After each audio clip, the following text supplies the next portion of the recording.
ఓం శ్రీమాత్రే నమః. శ్రీ శివాయ గురవే నమః. యఃకర్త జగతాం భర్త సంహర్త మహసాం నిధి ప్రణమామి తమాదిత్యం బహిరంతస్తమోపహం. వీక్షకులకు నమస్కారం. ముందుగా అందరికీ శ్రీకృష్ణాష్టమి శుభాకాంక్షలు. వీక్షకులకు నమస్కారం. నేను మీ దేవులపల్లి రామకృష్ణ శాస్త్రి, ఆర్కే మాతృశ్రీ తెలుగు జ్యోతిషపరమైన యూట్యూబ్ ఛానల్. ఇప్పుడు ఆగస్టు నెల 25వ తేదీ నుండి ఆగస్టు నెల 31వ తేదీ వరకు గల గ్రహ స్థితిగతులని ఒకసారి పరిశీలన చేద్దాం. సింహరాశిలో సూర్యగ్రహం, కన్యారాశిలో కేతుగ్రహం, అలాగే శుక్రుడు నీచ స్థితి, కుంభరాశిలో శనిగ్రహం వక్రస్థితి, మీనరాశిలో రాహుగ్రహం, మేషరాశిలో చంద్రగ్రహం, వృషభ రాశిలో కుజ గురు గ్రహాలు, ఇంకా కర్కాటక రాశిలో బుధగ్రహం వక్రస్థితిలో ఉన్నాయి. ఇటువంటి గ్రహ స్థితి గతులని అనుసరించి ఈ వారం రాశులకి వార ఫలాలు తెలుసుకుందాం. గోపాల గోపాల గోపాల కృష్ణ. ఇప్పుడు కన్యారాశి వారి గురించి తెలుసుకుందాం. కన్యారాశి వారికి రాశిలో శుక్రగ్రహం, కేతుగ్రహం, శుక్రుడు నీచ స్థితి, అలాగే 6వ స్థానంలో శనిగ్రహం వక్రస్థితి, అలాగే 7వ స్థానంలో రాహుగ్రహం, 8వ స్థానంలో చంద్రగ్రహం, 9వ స్థానంలో కుజ గురు గ్రహాలు, 11వ స్థానంలో బుధగ్రహం వక్రస్థితి, 12వ స్థానంలో సూర్యగ్రహం సంచరిస్తున్నారు. ఇటువంటి గ్రహ సంచారాన్ని అనుసరించి ఈ వారం ఈ కన్యారాశి వారికి కొంత మిశ్రమ ఫలితాలు కనపడుతున్నాయి. అది అంత అనుకూలత తక్కువగానే ఉన్నట్టుగా తెలుస్తోంది. రాశ్యాధిపతి వక్రించి ఉన్నారు.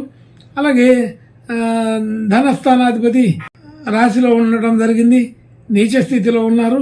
ఇలా కొన్ని గ్రహాల స్థితి గతులు పూర్తిగా అనుకూలంగా లేవు.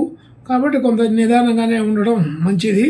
అయితే రాశ్యాధిపతి ఏకాదశంలో ఉన్నప్పటికీ కూడా కొంత అనుకూల పరిస్థితి కూడా ఉంటుంది. కాబట్టి ఆర్థికపరమైన విషయాల్లో అనుకూలత ఉంటుంది. అయితే కొత్త నిర్ణయాలు తీసుకోవడం, ఆలోచన సరళి అన్నీ కూడా బాగా అనుకూలపడే అవకాశం ఉంటుంది. అలాగే ధన సంబంధించిన విషయాల్లో కూడా పెద్దగా ఇబ్బందులు ఏమీ రాకుండా సకాలంలో మనకు రావాల్సిన ధనం వస్తుంది. అయితే అతి కష్టం మీద రావచ్చు, లేదా 1-2 రోజులు లేటుగా రావచ్చు. మొత్తంగా ధన యోగం అయితే ఉంటుంది. మనం చెల్లించవలసిన చోట చెల్లించగలుగుతాం, మాట పడకుండానే ఉండగలిగే పరిస్థితి ఉంటుంది. కుటుంబ సభ్యులు, బంధుమిత్రులు అందరితో కూడా సఖ్యతగా ఉంటారు. శుభకార్యాలకి అటెండ్ అవుతారు. అలాగే ప్రయాణాలు చేయగలుగుతుంటారు. అనుకోకుండా చేసే ప్రయాణాల వల్ల లాభం కూడా కలిగే అవకాశం ఉంటుంది.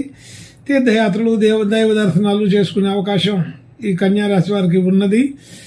అలాగే గృహ వాహన యోగాదులు అంత అనుకూలం కాదు. క్రయ విక్రయాది విషయాల్లో పెద్దగా ఈ వారంలో అనుకూలత తక్కువగా ఉంది. ఈ వారం అటువంటి పనులు పెట్టుకోకుండా ఉండడం మంచిది. అలాగే విద్యార్థులకి విద్యా సంబంధించిన విషయాలకి కొంత అనుకూలత ఉన్నది. కొంత జ్ఞాపక శక్తి పెరిగి ఉంటుంది. మరి విద్యార్థులకి మంచి అనుకూలమైన స్థితి కలిగి విద్యల్లో రాణింపు, గుర్తింపు కలిగే అవకాశం ఉంటుంది. అలాగే పబ్లిక్ రిలేషన్స్ అందరిలో కూడా మన్ననలు పొందగలుగుతారు. అందరితోటి అనుకూలమైన స్థితి గతులని చూడగలుగుతారు. అలాగే రుణ సంబంధించిన విషయాల్లో ఆర్థిక ఒత్తిడి కొంత తగ్గుతుంది. అయినప్పటికీ కూడా ఏదో ఒక రకమైన ఇబ్బంది కలుగుతుందని తెలుస్తోంది. ఆరోగ్యపరమైన విషయాల్లో సాధారణ స్థితి, కొత్త విషయాలు ఏదైనా బయటపడే అవకాశం ఉంటుంది.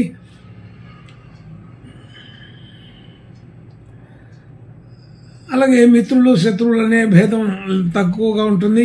అందరూ కూడా మనకి అనుకూలంగానే ఉంటారు. భార్యాభర్తల మధ్య అనుకూలత బాగానే కుదురుతుంది. అలాగే కొత్తగా పెట్టుబడులు డిపాజిట్లు చేయడానికి ఇది ఆలోచన పరంగా కుదురుతుంది కానీ ఆచరణ సాధ్యం మాత్రం కాదు. అలాగే భాగ్యస్థితి క్రమంగా వృద్ధి అయ్యే అవకాశం ఉంది. మన ఆలోచన తీరుకు తగినట్టుగా భాగ్యస్థితి పెరుగుతుంది. గతంలో మనం పెట్టిన పెట్టుబడులు ఇప్పుడు ఉపయోగపడే అవకాశం ఉంటుంది. అలాగే ఉద్యోగ స్థితిలో కొంతవరకు స్తబ్దుగా ఉంటుంది. అంటే దానికి తగినటువంటి పెరుగుదల తరుగుదల అనేది లేకుండా ఒక స్థితిలో ఆగిపోయి ఉంటుంది. అయితే దానిలో కూడా మన చాతుర్యంతో కొంతవరకు దాన్ని సర్దుబాటు చేసుకోగలుగుతాం. అయినప్పటికీ కూడా ఆ అసంతృప్తి అనేది కలిగే అవకాశం ఉంటుంటుంది. మనం చేసిన పనులకి గుర్తింపు కీర్తి ప్రతిష్టలు కలిగే అవకాశం సాధారణంగా ఉంటుంది. అలాగే ఖర్చులు వ్యవహారాది విషయాల్లో చూస్తే అనవసరమైన ఖర్చులు కొన్ని జరిగే అవకాశం ఉంటుంది. అయినప్పటికీ కూడా అది పెద్దగా ఇబ్బంది లేకుండా వాటిని మళ్ళా సరి చేసుకోగలుగుతారు. ఆర్థికపరమైన విషయాల్లో కుటుంబ సభ్యులకి కుటుంబ సంబంధించిన విషయాలకి చేయవలసిన ఖర్చులు ఉంటుంటాయి. మానసిక ఒత్తిడి కొంత ఉంటుంది. చిన్న చిన్న చికాకులు కలిగే అవకాశం ఉంటుంది. అయినప్పటికీ కూడా బయటపడకుండా వాటిని సరి చేసుకోవడానికి గట్టిగా ప్రయత్నం చేస్తూ ఉంటారు. ఈ వారం కన్యా రాశి వారికి అలాగే సాధారణ స్థితిలాగా నడుస్తూనే అక్కడక్కడ చిన్న చిన్న మానసిక ఇబ్బందులు, ఆరోగ్యపరమైన ఇబ్బందులు, ఆర్థికపరమైన ఇబ్బందులు వచ్చిపోతూ ఉంటాయని తెలుస్తోంది. కాబట్టి ఇంకా కొంత జాగ్రత్తగా ఉండవలసిన పరిస్థితి అయితే ఉంటుంది. ఇంకా మంచి శుభ లక్షణాలు కలగడం కోసం ఈ కన్యా రాశి వారు కనకదుర్గా మాతని ప్రార్థించటం, నమస్కారం చేసుకోవడం మంచిది అని తెలుస్తోంది. శుభం భూయాత్. గోపాల గోపాల